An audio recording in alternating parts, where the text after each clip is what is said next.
गिबि गिबियावनो नोंथांमोननो बयनिसिमबो आंनि गोसो गोरबोनिफ्राय हामलायनाय बावहरबाय आरो दिनैनि बे नैथि खेब भारत नाङै आसाम नाङै जिथु लकसभा निर्बाचन जादों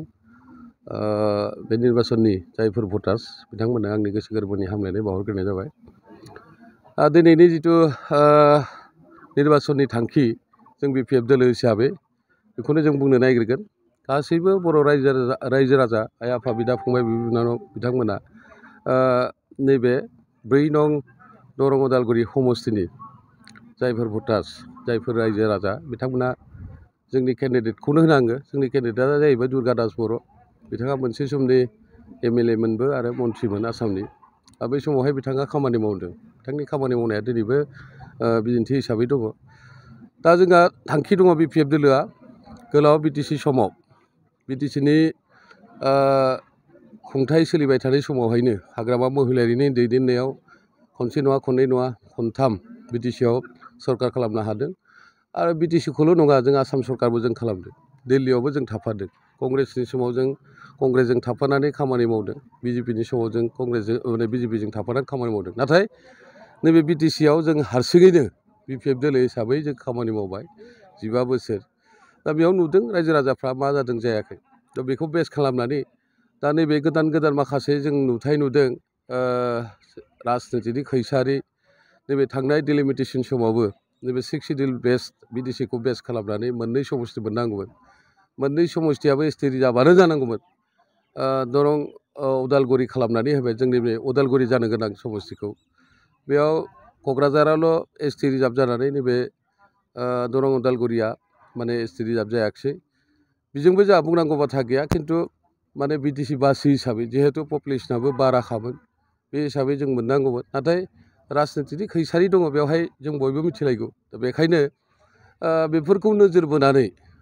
आरो बर' जाथिनि अस्तित्व दायो आथिखालाव सोलिबाय थानाय जा राजखान्थिनि माखासे खैसारिफ्रा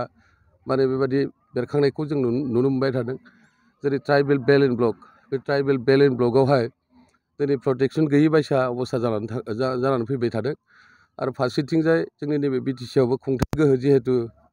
दङमोन दायो आथिखालाव BTR जिथु सरकारा खुंथाय गोहो लानानै खुंबाय थादों बेफोर कमप्लिटलि फेइलार। BTC एकर्डआ माने दफा हिसाबै माने साक्सेस जादों बाथ्राफ्रा बेयो नंखाय। दासिमबो BTC एकर्डआ इमप्लिमेन्टआनो जायाखै। मानो होनना बुङोब्ला जाय माने थिउरिया हानजानि गेजेरजों बेसेबांबा माने बोसोर सोमावसारनायनि गेजेरजों NDPआ मुल हुथियाव फैनानै एकर्ड खालामदोंमोन। बेवहाय दुलाराय बर' फरायसा आफादा मददसो होदों। दुलाराय बर' फरायसा आफादनि एकर्डआनो नङा बेयो बुंनो थाङोब्ला दे बिथांमोननि सान्थि सक्तिनि थाखाय बयबो माने लैहोर लैहोर फैनानै बर' रायजो राजा आरो लोगोसे दुलाराय बर' फरायसा आफाद UPPO आरो आसाम सरकार केन्द्रीय सरकार बिथांमोननि नाजानायाव बे एकर्डआ जाबाय। थिगैनो दं एकर्डआ जादों मोजाङानो जादों। खिन्थु एकर्ड इमप्लिमेन्टेसन दिनैसिमबो आयेन जानायनि प्रक्रियायावनो गैया प्रसेसआवनो गैया। बेखायनो दुखुनांथाव बाथ्रा दिनै सिगनेटरि माने जाथाव माने रन्जन दैमारि बिथाङाबो दिनै सिगनेटरि जानानै जेलावसो थानांबाय। आरो बिथांजोंनो लोगोसे माखासे केडारफोर आरो बिथांमोननि माखासे माने थाखानाय केसफोर दिनैसिमबो उइथड्र जायाखै। बिथांमोननि समयसा समाधान जायाखै। आरो जेसेबांखिनि एक्स NDP जाबाय जाय माने गथ'फोर सेंग्राफोर बिथांमोननि दिनै सासेबो जायाखै। बेखौनो मोनखो ना बिसोर बेपार बानिज्य माबा माबि खालामनानै गाव सोलिनाय बेबस्थाया जाखो। दा थेवब्लाबो दिनै माने जोंनि BTCनि BTRनि मानाव प्रमद बर'आ गाव हारसिङै बुंबाय थायो जे BTR सक्ति जाखांनायनि इयुनाव गावसोर सरकार सालायनायनि इयुनाव जेरैबो जेरावबो माने जौगानाय आरो लोगोसे सान्थि फैबाय होननानै बुंबाय थादों। दिनै सान्थिया बोरै फैनो जियालाव सिगनेटरियानो दिनै जियालाव थानानै बे जियालनि माखासे प्रसेसआबो दिनै मोगथाङाव फैयाखै जेनेबा जाफुङाखै। बिथांमोननि रेहाय मोननांगौआ दिनैसिमबो दासिमबो जेबो प्रसेस गैया। आरो बेनिफ्राय जिहेतु बिथांमोननो रिहेबिलिटेसन मेन माने माबायाथ' थांखियाथ' रिहेबिलिटेसन होनायसोमोन। बिथांमोननि पुनर संस्थापन खालामनायनि बिथांमोनहा गेदेर थांखि दंमोन। आरो लोगोसे जाथिनि माखासे समयसाफ्रा जाबोफानांगौ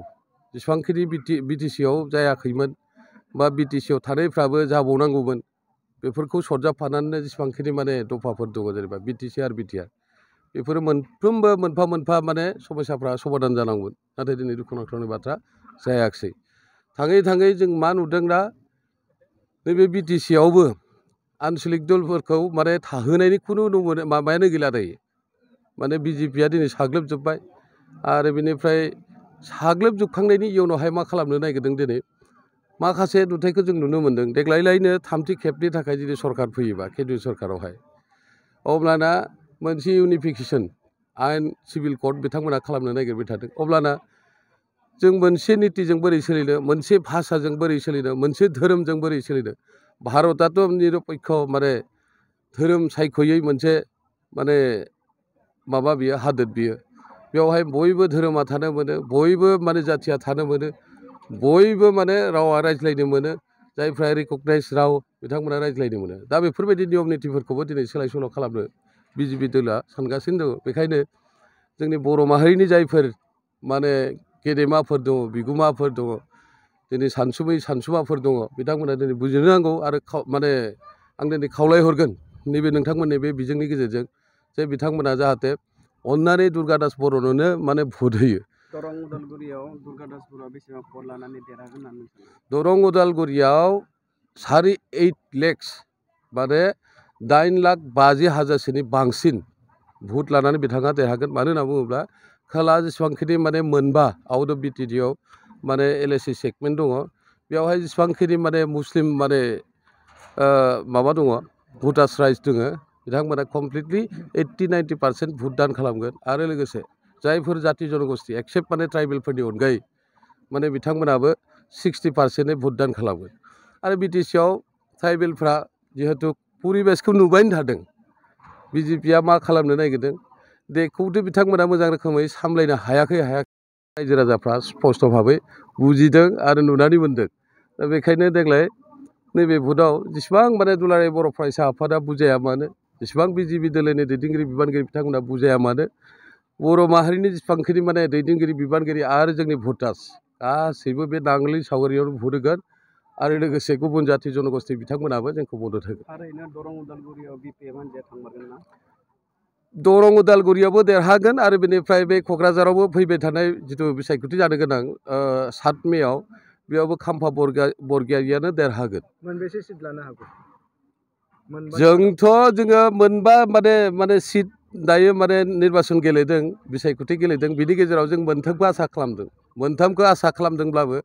मोननैया 100% मोनसेया एसे दाउट दङ बरपेटानि आसा दं नामा बरपेटानिखौबो आसा खालामदों बरपेटानिखौबो आसा खालामदों नोंथांमोननि बायदिब्ला मोनथामनि मादाव बबेया कनफार्म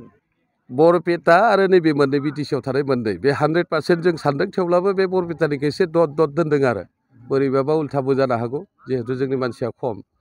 दा नैबेवहाय बिटिसिआव खाम्फाया 100% आरो दुर्गा दास बर'आ 100% 4 जुन खालि जों मात्र सार्टिफिकेटल' माने नेनानै दंबाय थायो आरो दुर्गा दास बर'आ देरहालाङोब्ला गुबुन जातिफोरनो एसटि होगोन होनना बुंदोंमोन बेनि सायाव नोङो मा बुङो एसटि होनाया बे नेसनेल इस्यु जों सोरबा दुर्गा दास बर'आ बुङोब्लाबो एसटिनि खोथायाव जेबो जानाय नङा आसामनि सोरबा दैदेनगिरिया बुङोब्लाबो गुबुन जातिनि दैदेनगिरिया बुङोब्लाबो बेयो जेबो जानाय नङा खारन मानो होनना बुङोबा नेसनेल इस्यु आरो प्लास संबिधाननि मोनसे प्रभिजनाव थाखानाय बियो इस्यु संबिधानाव जाय बुस्थुआ दोङो बेखौसो खालामनो हायो गभर्नमेन्टनि इन्टेनसननि खोथा जुदि बिजेपिया खालामोबा बेवहाय ओजों माने सेन्ट्रेलाव बिजेपि सरकार जिथु जायोब्ला गभर्नमेन्टनि इन्टेनसन थागोन गभर्नमेन्टआ जुदि गोसो जायोब्लानो खालामगोन गोसो जायाब्लानो दोनगोन दा जों सोरबा बुंग्रायाथ' सोरबासो गभर्नमेन्टनि मानसिथ' नङा दा गभर्नमेन्टनि बिजोङाव माने माबायाव लाइनाव थायोब्ला मेकानिजमाव थायोब्ला उननि बाथ्रा जागोन बियो दायोथ' जों इलेक्सनसो गेलेदों देरहागोन देरहाया सोर माब्रै जागोन जाया हयथ' बिजेपि गभर्नमेन्टआबो फैयाबो जानो हागौ मिरु माने सरकाराव जुदि सोरबा गभर्नमेन्टआ फैयोब्ला बिथांमोननि इन्टेनसननि खोथा जागोन आरो थारैनो सेन्ट्रेल सरकाराव बबे मोनसे पार्टिया सरकार दागोन बायदि नोंथांमोननि बायदि ओरैनोथ' जोंनि नुनायाव एनडिए सरकारानो दानांगौ थांनाय माने 10 बोसोर बिथांमोना एनडिए माने जानानै सरकारखौ खालामबाय माखासे समस्याफोरखौ समाधान खालामदोंब्लाबो माखासे समस्याखौ समाधान खालामनो हायाखै आरो माखासे भारतबासि जेनेबा भारतबासिनि जिथु सिन्ता बे सिन्ताखौ बिथांमोना जि खालामनो हायाखै खारन मानो होनना बुङोब्ला बिथांमोना जेरै भारतबासिनि जोंनि माने हादोरनि जायफोर सम्पति दङ इन्सटिटिउसनफोर दङमोन बेफोरखौ बिथांमोना प्राइभेटाइज खालामदों माने कर्परेट सेक्टरावहाय माने बेबस्था खालामनानै खामानि मावनायनि बेबस्था खालामनो दा बेफोरखौ नुनानै रायजोफ्रा सोमखिखांदों गिखांदों जेनेबा बेबादि जाबाय थायोब्ला सोरनोबा बन्दक होनानै सोलियोब्ला सासे सानैल' उद्यगपति जायफोर माने कर्परेट सेक्टरनि मालिक बिथांमोनासो जुदि बे हादोरखौ सामलायोब्ला फिउचार फैबाय थाखाय बोरै जागोन एनडिए गमामानि जुदि सरकार दामारोब्ला नोंथांमोननि जिदि बिजाथि देरहालांगोन बिथांमोनाबो मार्च आप जाहैगोन नामा एनडिएजों जोंनिया जेबो खोथा गैया माने सेन्ट्रेलावहाय जि सरकार फैया मानो जों देरहायोब्ला जि सरकार फैयो बेजोंनो जों एलायन्स हिसाबै थागोन इन्डिया एलायन्सआ फैयोब्लाबो जों बेजोंनो थागोन आरो बेनिफ्राय एनडिए फैयोब्लाबो जों बेजोंनो थागोन खोथाया जाहैबाय मा सेन्ट्रेल आरो ओमफ्राय स्टेटनि जायफोर मोननांगौ मोन्थाय बे मोन्थायखौथ' जोङो आन्चलिक दोलो जानानै रुट लेभेलनिफ्राय गाहाय लेभेलनिफ्राय काउन्सिल लेभेलनिफ्राय जों लाबोनांगोन बिनि खाथिरावनो जोङो थानो गोनां जायो दा बे दिनै जेरैबायदि इउपिपिएलआ थादों थिग बेबादिनो जोंबो थागोन बा इउपिपिएल नङा सोरबा आन्चलिक दोला जेरैबायदि दङ जेनेबा काउन्सिल लेभेलावहाय जेसेबांखिनि आन्चलिक माने दोलो दङ बिथांमोनाथ' सब बेबादिनो थाजोबदों दा थाजोबनांगोन जोंनि अस्तित्वआ थागोन ना थाया ट्राइबेलनि अस्तित्वआ थागोन बे समाव थागोन ना थाया गेदेर मोनसे सोंलु बेनि थाखायनो जोङो दायो जों गाव आन्चलिक दोलो हिसाबैनो साग्रिद जानानै दं थेंक इउ एक्सिलेन्ट एकाडेमि बागानपारायाव 11 थाखोनि मुं थिसननाया सोलिगासिनो दं गोसो गुदुं फरायसा फरायसुलिफ्रा गुन गोनां सोलोंथाइ मोननो थाखाय एक्सिलेन्ट एकाडेमि बागानपारायाव मुं थिसननो हागोन बाक्सा जिल्लानि बागानपारा सारियालिनि सानजा फारसे थांनाय लामानि साखाथियाव दं एक्सिलेन्ट एकाडेमि बागानपारा बे एक्सिलेन्ट एकाडेमि बागानपारायाव नांगौबादि गुन गोनां सोलोंथाइनि राहा दं थिखानाय आयदा हिसाबै इंराजि आयदाखौ लाथारनांगोन बेजों लोगोसे एसामिस बड' हिन्दी नेपाली अल्टारनेटिभ इंलिश सायख'नानै लानो हागोन आरो पलिटिकल साइन्स एडुकेशन एडभान्स एसामिस एडभान्स बड' लजिक एन्ड फिलसफि इकनमिक्स जिअग्राफि एन्थ्रपलजि बायदि आयदाखौ सायख'नानै लानो हागोन लोगोसे आलादायै बेसेन होनाङै कम्पिउटार क्लास लानो मोनगोन एक्सिलेन्ट एकाडेमि बागानपारायाव experience and qualified teachers best education with adorable fees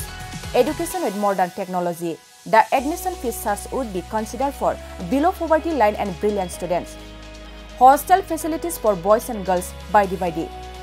थांनाय 2022 मायथाइयाव फोसावजानाय आसाम हायर सेकेन्डारि जोबथा आनजादनि फिथायाव बे एक्सिलेन्ट एकाडेमि बागानपारानिफ्रायनो अनामिका ब्रह्म मुंनि सासे फरायसुलिया 92% लानानै अल आसाम साबजेक्ट टपार जानो हादोंमोन